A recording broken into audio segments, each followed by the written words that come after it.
জয় শ্রীকৃষ্ণা। চলে এসেছি আবার একটি নতুন ভিডিও নিয়ে। এই যে নেক পিসটি দেখছেন, এটি ক্লে দিয়ে তৈরি। এটি আমি কিভাবে তৈরি করেছি সেটি জানতে হলে আপনাদেরকে সম্পূর্ণ ভিডিওটি দেখতে হবে। প্রথমে আমি এখানে রেজিন আর হার্ডেনার মিক্স করে একটি ডো তৈরি করে নিয়েছি। এরপর এই ডোটি তৈরি করে একটু পাউডার ছিটিয়ে আমি এই ডটিং টুলটির সাহায্যে হালকা করে বেলে নেব। এবার একটি বাটারফ্লাই কাটার নিয়ে এইভাবে শেপ করে আমি কেটে নেব। এই ধরনের কাটারটি আমি মিশো থেকে অর্ডার করেছিলাম বহুদিন আগে। শুধু বাটারফ্লাই না, বিভিন্ন পাতা আর ফুলের শেপেরও আমি কাটার তার সাথে পেয়েছিলাম। এটি নেক পিসের জন্য বড় শেপের একটি বাটারফ্লাই আমি এখানে কেটে নিয়েছি। এরপর ইয়াররিংসের জন্য আমি দুটো বাটারফ্লাই কেটে নেব। একটু ছোট শেপের হবে সেটা, এই শেপারটা একটু ছোট। বাটারফ্লাই শেপগুলি কেটে নেওয়ার পর আমি বাকি ক্লেটি একইভাবে রোল করে এভাবে শেপ তৈরি করে নিচ্ছি। শেপ তৈরি করার জন্য আমি এখানে একটা রাউন্ড প্লাস্টিকের শেপার নিয়েছি, যাতে গোলটা অ্যাকিউরেট হয়। প্রথমের গোলটা যাতে অ্যাকিউরেট হয় তার জন্য আমি এখানে বসিয়ে নিয়েছি, আর দ্বিতীয়টি আমি এইভাবে একইভাবে এখানে আঠার সাহায্যে ফিক্স করে দেবো।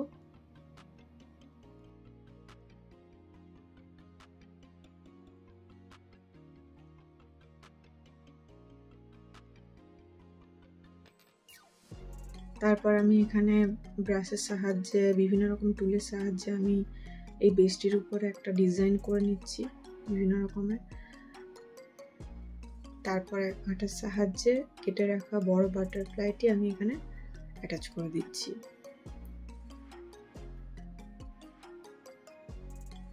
এই যে ডটিং টুলের সাহায্যে এখানে আমি বিভিন্ন রকমের ডিজাইন তৈরি করে নিচ্ছি। এই ডটিং টুল আর শেপারগুলিও আমি মিশো থেকে অর্ডার করেছিলাম একই সাথে কাটারের সাথেই,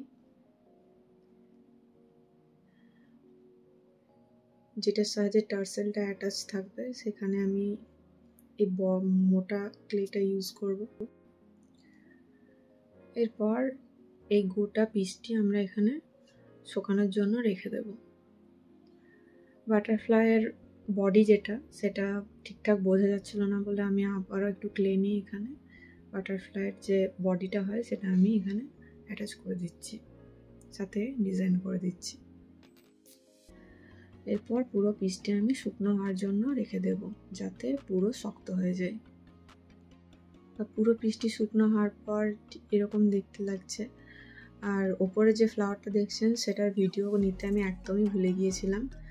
প্রথমে ওই ফুলটি আমি দেবো না ভেবেছিলাম, তারপর দুটো একসাথে অ্যাটাচ করার পর ওই ফুলটা না দিলে একদমই বাজে লাগছিল পিসটিকে দেখতে, তাই ফুলটি অ্যাটাচ করেছি। যেখানে বাটারফ্লাই আছে সেখানে কি আর ফ্লাওয়ার না দিলে হয়। এরপর আমি এই পুরো পিসটিকে কালার করার জন্য দুটো রকমের ফেব্রিক কালার ইউজ করেছি। এক হচ্ছে ক্যামেল, এক হচ্ছে ফেবিক্রিল, সাথে এই ধরনের সরু তুলিটি যত সরু হবে তত রং করতে বেশি সুবিধে হবে এই ধরনের সূক্ষ্ম কাজে। এখানে আমি বেস কালারটা টেরাকোটা মাটির মতনই রাখছি, যাতে তার ওপরে প্রজাপতি আর ফুলের রংটা যেন সুন্দরভাবে ফুটে ওঠে। যারা ভিডিওটিকে সম্পূর্ণ দেখছেন তাদেরকে অনেক অনেক ধন্যবাদ। আর আমার চ্যানেলে যারা নতুন তারা প্লিজ আমার চ্যানেলটিকে সাবস্ক্রাইব করে যাবেন। এই ধরনের ভিডিও আরও দেখার জন্য আমার চ্যানেলটিকে সাবস্ক্রাইব করে বেল আইকনটিকে ক্লিক করে যাবেন, যাতে ভিডিও এলে সর্বপ্রথম আপনার ফোনে নোটিফিকেশন ঢুকে যায়।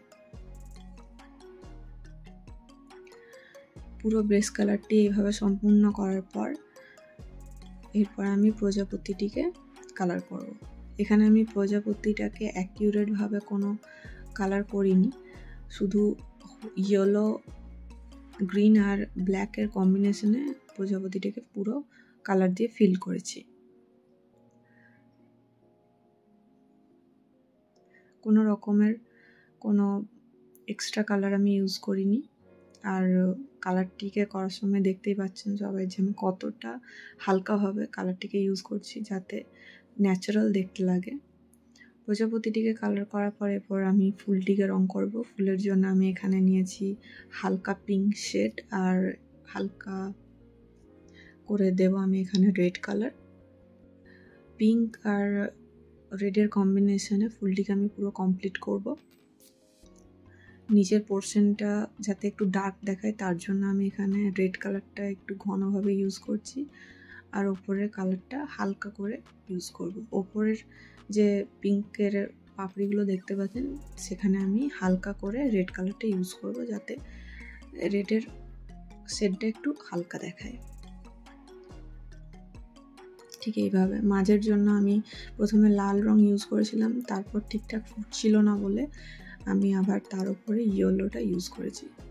এবার পাতাগুলো যে সবুজ কালারে করে নেব বিভিন্ন রকমের, এখানে স্যাপ গ্রিন আর deep green plus white plus আমি এখানে লেমন ইয়েলোটা ইউজ করে ওটা হালকা আর ডার্কের মধ্যে এখানে লিফের কালারটা অ্যাড করেছি। বেস কালারটা করার পর আমি ইয়াররিংসগুলো ঠিক একইভাবে কালার করে নিয়েছি এইভাবে। এরপর কটন বল, টার্সেল আর কড়ি অ্যাড করে আমি সম্পূর্ণ রূপ দিয়েছি আমার এই নেক পিসটিকে। সবাই যারা দেখছো তারা প্লিজ কমেন্ট করে বলো যে নেক পিসটি কেমন হয়েছে, আর পুরো ভিডিওটি দেখার জন্য অসংখ্য ধন্যবাদ।